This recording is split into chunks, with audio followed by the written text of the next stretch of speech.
Olá, neste vídeo eu apresentarei as questões aplicadas da aula 2 de matemática aplicada. As 3 questões aplicadas, mais as 2 questões também aplicadas que nós vimos nas interatividades. A primeira questão das interatividades, essa daqui da revenda dos automóveis, né? Num determinado dia uma revenda de automóveis vendeu 2 carros. O primeiro, vocês se lembram, foi vendido por um valor 10% assim, menor, né, do que o seu preço de mercado. Já o segundo foi o contrário, ele foi vendido por um preço 10% acima do valor de mercado. Então eu quero saber se no final das contas a revenda teria feito melhor negócio se tivesse vendido os 2 pelo preço de mercado, pelo valor de mercado.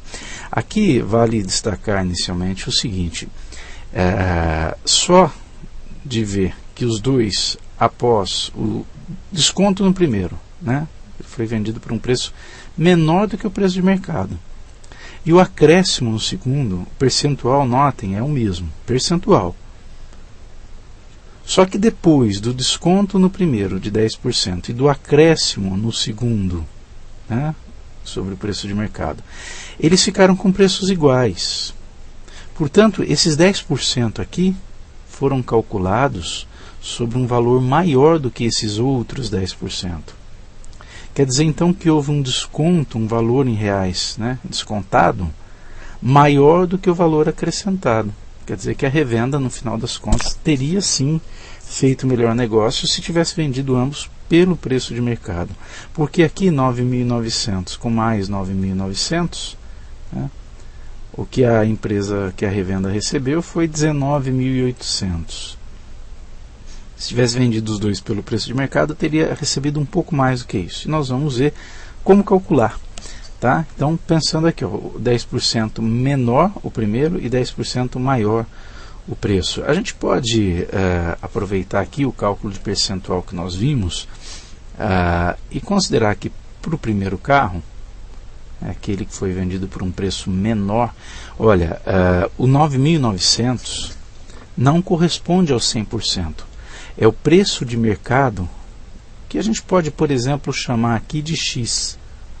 O preço de mercado desse carro é o X, é o 100%, né, que a gente está representando aí por X.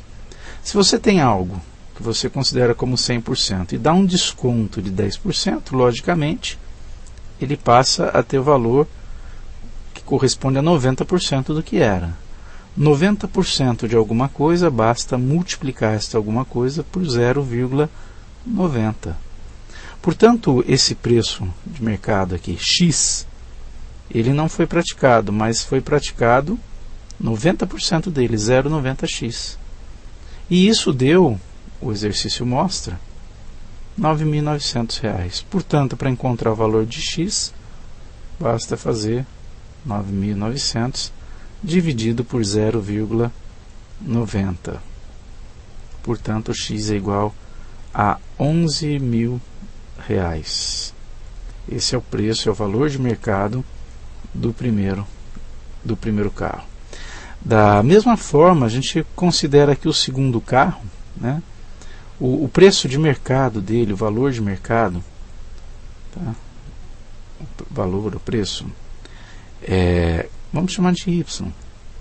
Só que nessa situação aqui, esse carro foi vendido por 10% acima. Então você tinha lá um preço que era 100%, que a gente está representando por Y, e você acrescentou, a revenda acrescentou 10% desse valor de mercado, passando a custar 110%.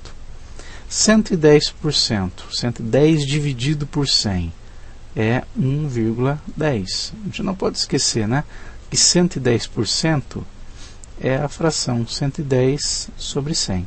Pode trabalhar também na forma fracionária, ok? Então 1,10y, que multiplica y, dá 9.900, que é o valor que ele foi vendido. Portanto, y é igual a 9.900 dividido por 1,10. Y é igual a R$ 9.000. Tá aí. só comprovando o que eu havia dito no começo, né? Se fossem vendidos pelos respectivos valores de mercado, a revenda teria recebido R$20.000 e não 19.800. Portanto, ela deixou de ganhar aí R$200, né? Houve uma diminuição de R$200.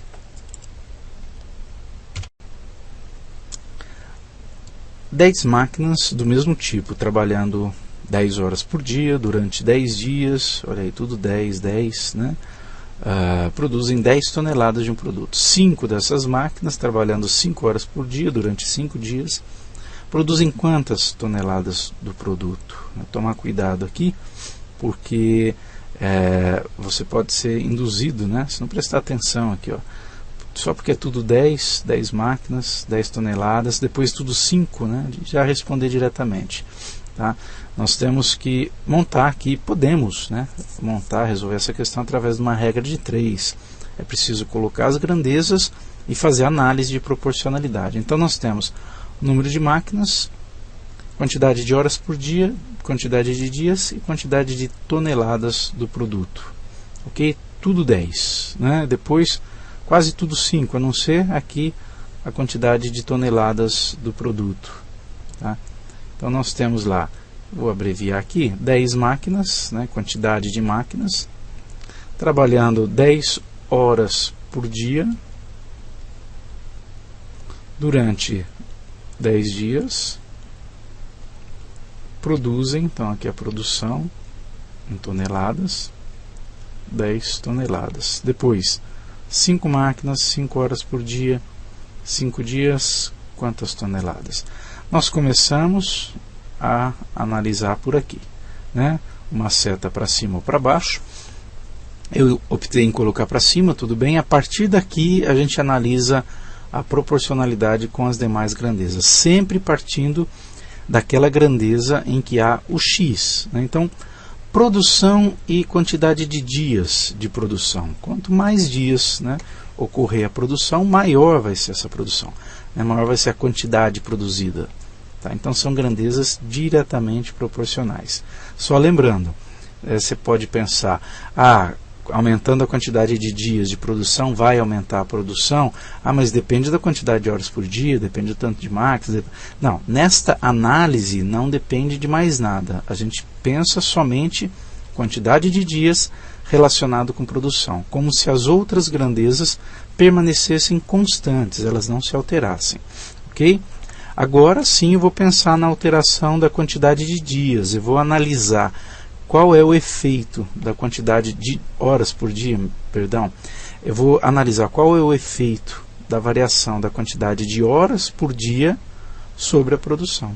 Quanto mais horas por dia, maior a produção, também diretamente proporcional. Notem que se eu fosse analisar a proporcionalidade entre a quantidade de horas por dia e a quantidade de dias, daria uma relação inversa, né? Aumentando a quantidade de horas por dia, iria diminuir a quantidade de dias necessários para se produzir uma certa quantidade. Mas essas setas estão representando a proporcionalidade somente com a produção. Quantidade de máquinas e quantidade produzida. Essa daqui é a relação. Também diretamente proporcional. Quanto mais máquinas, maior a produção e vice-versa. Para produzir mais, é necessário que se tenha mais máquinas. Feita essa análise, nós montamos, né, a proporção 10 sobre x. Eu vou manter a ordem, eu mantive aqui 10 sobre x. Então eu mantenho a ordem de todos, porque todos são diretamente proporcionais. Fica 10 sobre 5, que multiplica 10 sobre 5, que multiplica 10 sobre 5. Então, se todas as grandezas são diretamente proporcionais, né, e está sempre caindo pela metade, para cada grandeza essa produção cai pela metade também. Né? 10 passa para 5, depois o 5 cai pela metade, porque caiu pela metade a quantidade de horas por dia, caiu pela metade a quantidade de dias, e o mesmo com as máquinas. Vai para 2,5, né, e 2,5 dividido por 2 dá 1,25. Esse é o resultado. Dá para se resolver assim também. Ok? Pelo fato de serem todas diretamente proporcionais, até ajudou nesse tipo de análise. Agora aqui você pode cancelar, divide por 5 dá 2, divide por 5 dá 1. Então, 2 para 1, 1 para 2, se nós fizermos a leitura ao contrário, tá? É justamente mostrando a relação do que era antes e o que vem a ser depois. Portanto, 10 sobre x igual a 2 que multiplica 2 que multiplica 2, que dá 8. Embaixo é tudo 1, continua 1. Resolvendo pela propriedade fundamental, 8x é igual a 10, x é igual a 10 dividido por 8, que vai dar exatamente 1,25 tonelada. Essa é a resposta. 3 operários trabalhando juntos gastam 3 dias, estão juntos, para executar uma tarefa. O primeiro, trabalhando sozinho, faz a mesma tarefa em 6 dias. O segundo em 10 dias. Supondo-se que trabalhando em grupo ou individualmente eles têm o mesmo rendimento, quer dizer, não altera o rendimento individual, né? Cada um produz o mesmo tanto, trabalhando de forma conjunta ou não. O tempo em dias que o terceiro operário gasta para cumprir a mesma tarefa, trabalhando sozinho, a gente tem aqui as opções. Uma sugestão para esse tipo de situação envolvendo frações, né, que você também pode, lógico, resolver na forma decimal, com números decimais, mas olha aqui o que é interessante fazer. Trabalhar a unidade. Quer dizer, em 3 dias, né, juntos,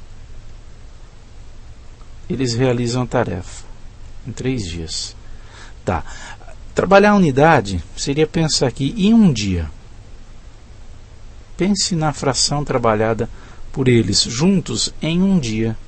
Né? É o que a gente faz em muitas situações. Eu citei já o caso da velocidade média, quilômetros por hora, a cada hora. Se realizou uma viagem lá de 3 horas, né, uma viagem de, por exemplo, 300 quilômetros em 3 horas. Né? O que vale aí, normalmente, como informação, é que você teve uma velocidade média de 100 km por hora. A cada hora você andou 100 km, ok? Só para mostrar aqui o tipo de raciocínio que a gente vai estar utilizando. Então, em um dia, juntos, qual é a fração da tarefa que eles realizaram? Essa tarefa não vai mudar aqui. Trabalhando juntos ou trabalhando separadamente, eles têm que realizar essa tarefa. Né? Então, se trabalharem juntos, eles levam 3 dias. Portanto, 1/3 da tarefa em um dia. Pensar em um dia. O primeiro deles realizaria essa mesma tarefa em 6 dias. Por isso, em um dia, ele realiza 1/6, né? 1 sobre 6. É uma parte de 6, ok? Porque é um dia só e não 6 dias. Já o segundo realiza essa tarefa em 10 dias. Portanto, em um dia, ele realiza 1/10 da tarefa. E o terceiro a gente não sabe, é o que nós desejamos saber. Notem o seguinte, se os dois primeiros trabalharem juntos, qual é a fração do trabalho, da tarefa, que eles realizam em um dia? Nós vamos somar as suas respectivas frações, né? Aqui nós, calculando o MMC, chegamos a 30, tá? 6 e 10, MMC é 30. 30 divide por 6 dá 5 vezes 1, 5. 5 sobre 30 é 1 sobre 6, é a mesma coisa. Mais 30 dividido por 10 dá 3 vezes 1, 3. Portanto, 8 sobre 30. Tá. Os dois primeiros trabalhando juntos conseguem fazer 8/30 do trabalho. Tá? Só os dois juntos. Mas se fossem os 3, daria 1/3. Tá? Portanto, essa diferença entre os 8/30 e 1/3, tá, é justamente a parte que cabe ao terceiro. O que faltou aqui nesses 8/30 para chegar a 1/3? Eu falo para chegar porque 8/30 é menor do que 1/3. Tá? Pegue essa diferença, subtrair. Faça 1/3 menos 8/30. De novo aqui o MMC. De 3 e de 30 é 30. Né? 30 por 3 dá 10, vezes 1, 10. Olha lá, 10 sobre 30, 1 sobre 3 é a mesma coisa. Aqui permanece 8. Né? 30 por 30 que dá 1, vezes 8. Portanto, essa diferença entre o que os dois primeiros realizariam juntos em relação ao que os três realizam é de 2 sobre 30. 2 e 30 ambos são divisíveis por 2. Então fica 1 sobre 15. Pronto, já praticamente nos deu a resposta. 1 sobre 15, 1/15 é a parte que o terceiro realiza em um dia. Ele realiza 1/15. Portanto, se trabalhar sozinho, ele leva 15 dias. Se um dia realiza 1/15, uma parte de 15, né, ele leva 15 dias para realizar as 15 partes aqui, né, para chegar à tarefa toda. É o que aconteceu aqui, né, 1 sobre 10, porque são 10 dias, 1 sobre 6, porque são 6 dias. Essa é a resposta, que é a alternativa B. Sejam x e y duas grandezas inversamente proporcionais. Se x sofre um acréscimo de 25%, o decréscimo percentual sofrido por y é... Olha, aqui nós temos x e y, são as grandezas, né? O x e y são grandezas inversamente proporcionais. A gente pode montar uma regra de 3 aqui. O x sofre um acréscimo de 25%, então ele passa aqui a valer 1,25 do próprio x. Tá? E o y vai passar a ser que valor? Né? Qual é o percentual que nós vamos ter aqui? Tá, esse percentual vamos chamar de P. Né? É uma das maneiras de se resolver aqui. Tá? Então, para saber o percentual, para saber o valor para o qual o y vai, tá? A gente pode usar esse P. Esse P aqui, ele vai corresponder ao 100% de x mais o percentual que se deseja conhecer. Ok? Então fica PY. Né? Que número que o y vai ser multiplicado aqui. Tá? Esse mais aqui pode significar menos. Aliás, vai significar menos, né? Porque ele fala em decréscimo percentual. Ok? Mas pelo valor do P, que é o que vai multiplicar o y, a gente sabe o quanto que decresceu. Certo? Se são, e o próprio exercício está dizendo, se são grandezas inversamente proporcionais, você vai escrever que x sobre 1,25x é igual a PY, inverte, né, sobre y. Aqui já é uma facilidade que você vai cancelar x com x, né, e vai cancelar y com y. Então você pode reescrever aqui da seguinte forma: 1,25, 1 sobre 1,25, que é igual a P sobre 1. Pronto, olha aqui que interessante. Eu poderia ter resolvido essa questão, quer dizer, eu posso, né, eu mostrei através da regra de 3, para chegar nessa relação. Se eu tenho duas grandezas inversamente proporcionais, x e y, se uma sofre um acréscimo de 25%, ou seja, eu multiplico essa grandeza por 1,25, a outra, que é inversamente proporcional a ela, vai ser dividida por 1,25, ao invés de multiplicar. Tá certo? Se fosse diretamente proporcional, também multiplicaria a outra, também multiplicaria o y. Aqui eu vou dividir, tá? Para determinar então esse percentual. Fazendo a conta, então, nós chegamos que P sobre 1 é P, né, simplesmente, igual a 0,8.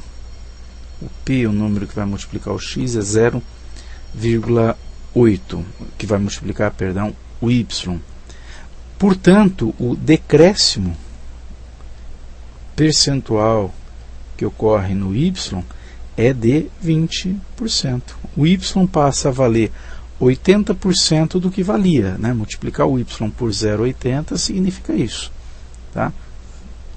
Concluímos que o decréscimo é de 20%.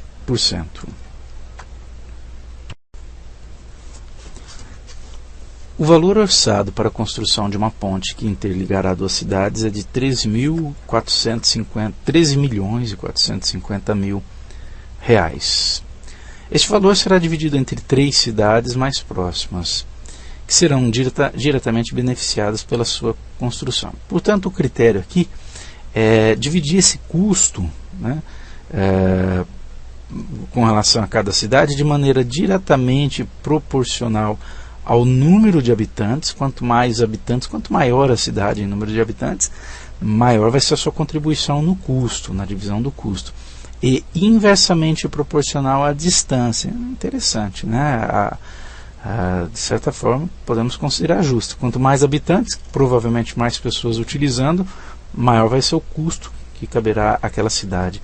Só que se ela estiver mais distante também, né, provavelmente menor uso farão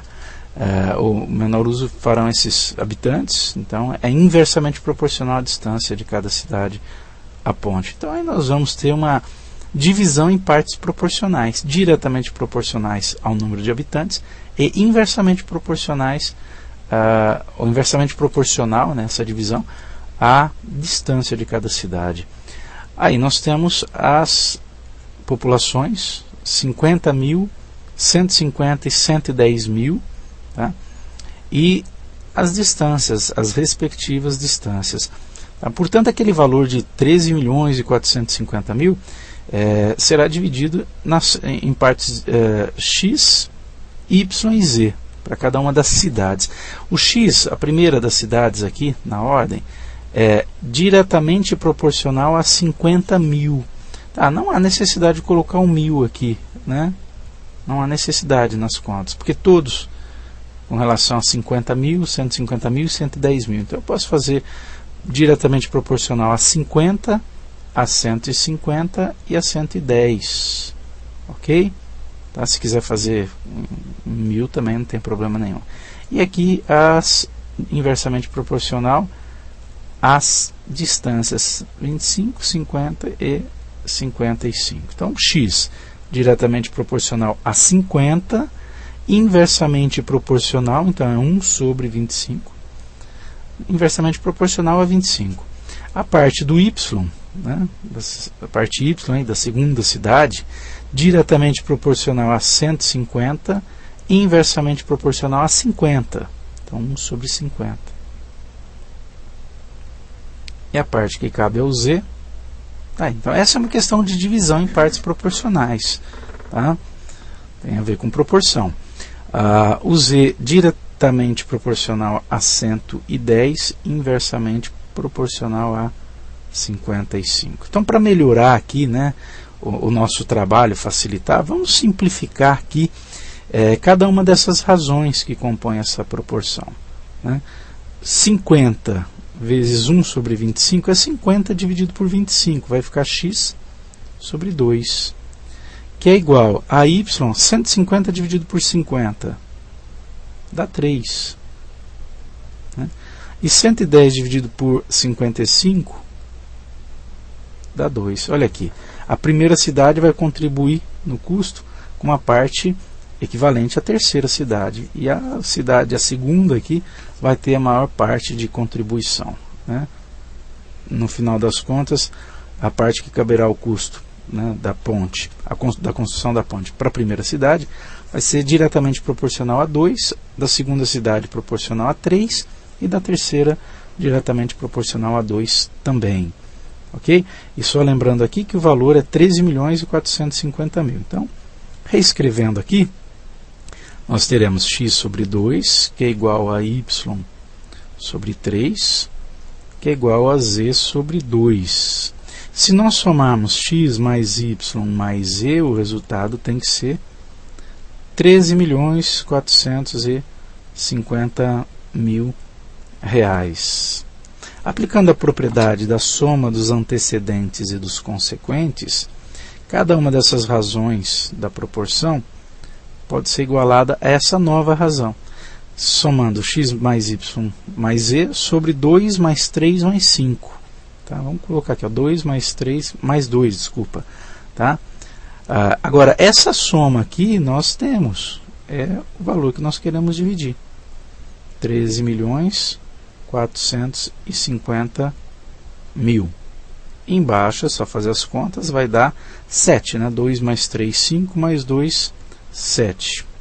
Fazendo a divisão desse valor, 13.450.000 por 7, vamos lá, olha lá, 13.450.000 dividido por 7. 1.921.000, 1.921.428. 1.921.428 e 57 centavos. Tá? Cada cota tem esse valor. Agora, a primeira das cidades, né, o x sobre 2, aquela que vai ser diretamente proporcional a 2, eu igualo a esse valor. Cada uma dessas razões vai ser igual a essa constante aqui. Tá? Então, 1.921.428 e 57 centavos. Portanto, x é igual a 2 vezes esse valor. Tá? Então, fazendo aqui multiplicado por 2, talvez dê uma diferençazinha no final, porque aqui eu estou considerando todas as casas nessas contas, né? Dá 3.842.857. 3.842.857 e os centavos ali, 14 centavos. Fazendo arredondamento. A parte que cabe ao y, bom, esse valor também é o que cabe ao z, né? É o mesmo valor, z sobre 2, tá?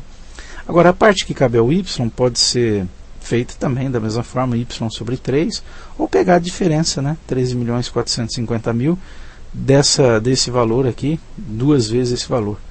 Então, aqui também nós vamos ter 828,57, ali não é vírgula, é ponto.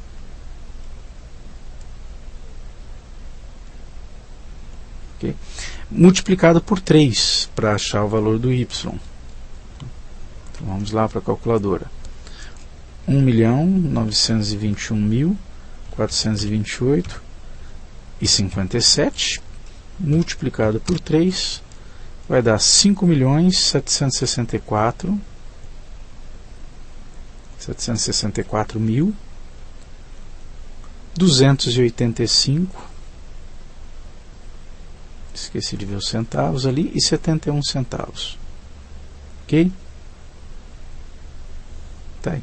Se você somar, né, o valor do x com o valor de z, que é igual com o valor de y, tem que dar esses 13.450.000. Você vai notar que vai dar uma pequena diferença aí nos centavos, em razão dos arredondamentos que nós fizemos.